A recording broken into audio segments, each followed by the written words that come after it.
This is the Vice Mach 2 assembly guide.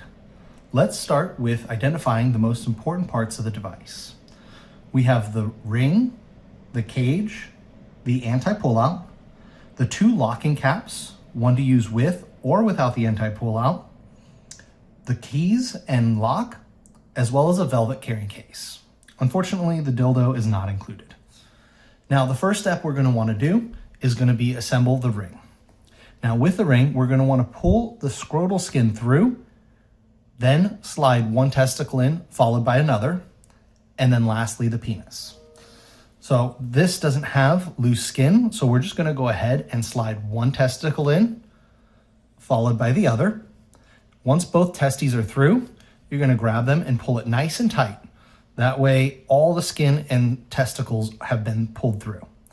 Then you'll take the flaccid penis, tuck it underneath the ring, and feed it all the way to the base of the penis. So it should look something like this once it's finished. Now the ring is fully installed. Next, we're going to install the cage.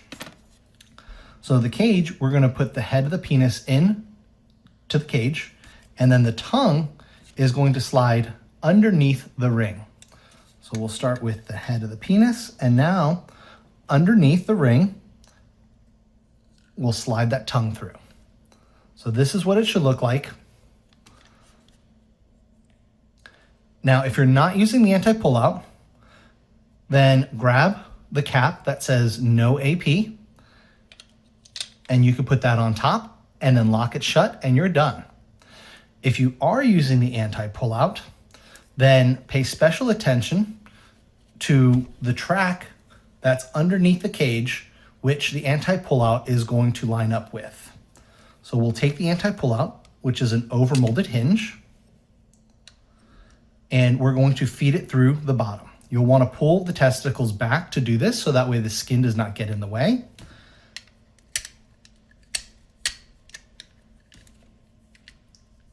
And it'll just clamp down shut on top of the penis there.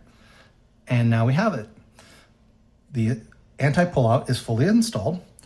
Then we'll take the cap that says yes AP, and we'll put that on top so all the components sit together. We'll take the lock and keys, and we'll go ahead and feed that through and then lock it shut. And there we have it. The assembly for the Vice Mach 2 Chastity.